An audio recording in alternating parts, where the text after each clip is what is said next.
Bawat tao naghahangad na magtagumpay, pero hindi lahat handang matutunan ang kinakailangang kasanayan para abutin yun.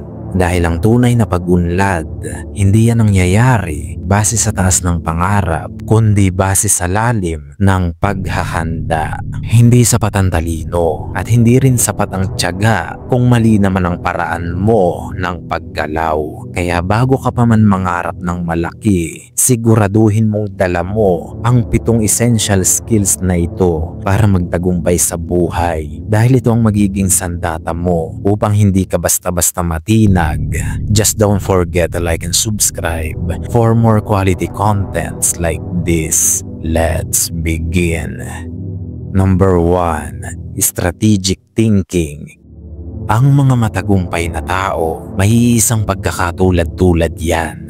Magagaling yan sa strategy, kung paano gagalaw, kung paano magpaplano, at kung paano susolusyonan ang mga problemang mangyayari pa lang. Kailangan palagi kang one step ahead. If you don't think ahead, you will always fall behind. Lagi mong tatandaan yan. Huwag kang kikilos na parang batang naghahabol ng saya. Dahil madadapa ka niyan at malulunod ka sa kababawan ng buhay. Women, money, status, these are acquired by strategy, not stupidity. Kung tatanga-tanga ka at madali kang maapektuhan ng emosyon mo at mabilis kang mahila sa mga walang kwentang bagay, hindi para sa iyo ang success. Tatandaan mo yan. Life is a gambling, but don't take bets blindly. Strategize, predict outcomes, analyze patterns, and make calculated moves. Number 2. Emotional control. Ang success, hindi yan para sa mga taong walang emotional control. Batas yan ng buhay. Dahil ang success, kapag hindi mo na-handle yan ng maayos at masyado kang na-overwhelm ng emosyon mo, masisira ka niyan. Gaya ng mga celebrities na biglang sikat, ayun, biglang bagsak din. Dahil sa mga kalokohang pinaggagawa noong nasa taas na sila, hindi nila nakontrol ang emosyon nila. Sobrang saya manalo, kaya nabulag at nalunod sa ganoong pakiramdam. Ayun, bagsak. Hindi kinaya ang success. A man who cannot control his emotions is a puppet. Women will manipulate him and life itself will crush him. Dahil ang mundo, wala yang pakialam sa kung ano ang nararamdaman mo. Wala yang simpatya sa mga lalaking kagaya mo. Kaya kung mahina ang loob mo, tapos emosyonal ka pa, tumabi ka na lang. Hindi para sa iyo ang laban na yan. Bawal dito ang iyakin, mahiyain, mahihina at mga emosyonal. Saka ka na sumabak kapag may emotional control ka na para di ka magmukhang iyaking bata. Number 3. Self-discipline.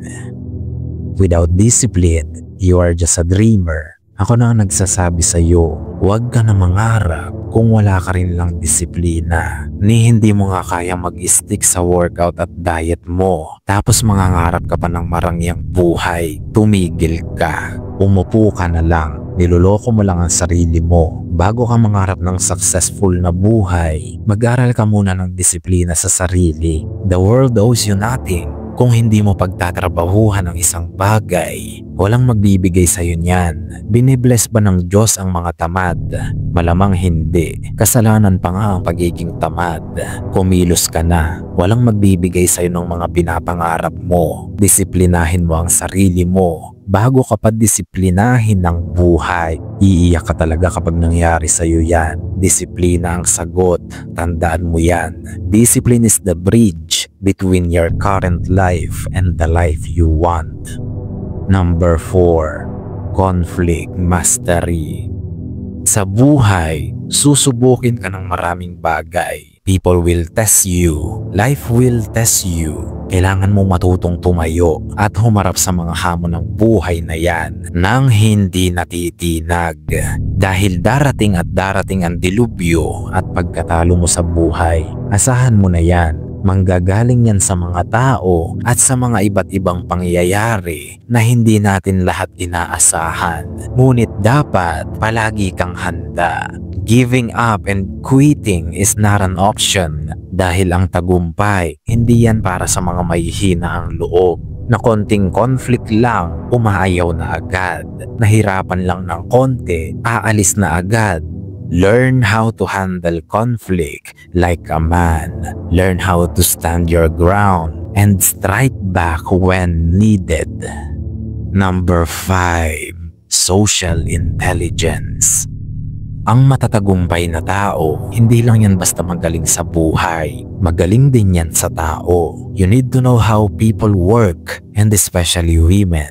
Hindi mo lang basta kailangang malaman kung paano tumatakbo ang mundo. Kailangan mo rin malaman kung paano tumatakbo ang mga tao. Nauunawaan mo ba yan? Social intelligence. Dapat magaling ka sa mga tao. Alam mo kung paano sila gumagalaw, kung paano sila nag-ooperate. Dahil malaking bagay yan. Hindi mo naman kailangan maging extrovert para magkaroon ng social intelligence. Dahil madalas, mga introvert pa ang may matataas na social intelligence dahil metikuloso sila pagdating sa mga tao. Pag-aralan mo kung paano kumikilos ang karamihan at ano-ano ang mga nagpapakilos sa kanila. Kapag nalaman mo yan ng mas malalim, pwede mo yan pagkakitaan. Lilitaw at lilitaw ang iba't ibang oportunidad sa oras na makita mo ang pattern sa mga kilos nila. Napakalaking advantage niyan sa iyo. Number 6. Financial mastery.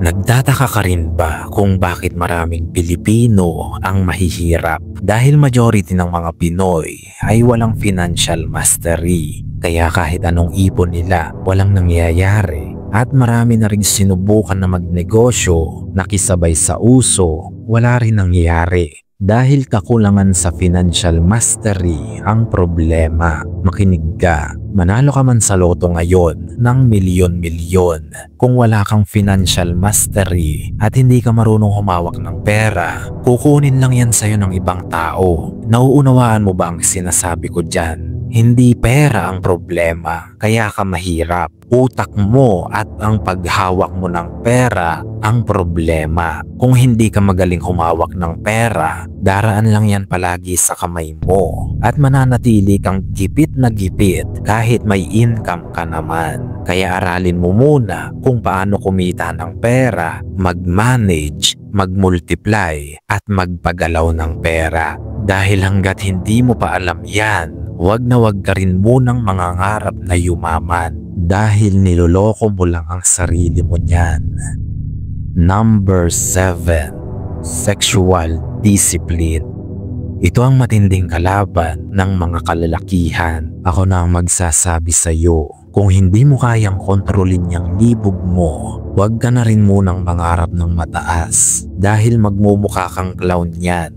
Yung libog mo nga hindi mo mapagtagumpayan, tapos maghahangad ka pa ng successful na buhay. Matindi rin ang tama mo. Kontrolin mo muna ang libog mo at kapag naging successful ka sa pagkakaroon ng sexual discipline, saka ka ngayon mangarap ng successful na buhay. Hindi ba't mas may sense yan kung iisipin? Dahil ang lalaking kayang kontrolin ang libog niya, unstoppable yan. Babae at libog lang naman ang madalas nagpapabagsak sa mga lalaking nagpupursige. Kung kilala mo si Samson, naintindihan mo na agad ang sinabi ko.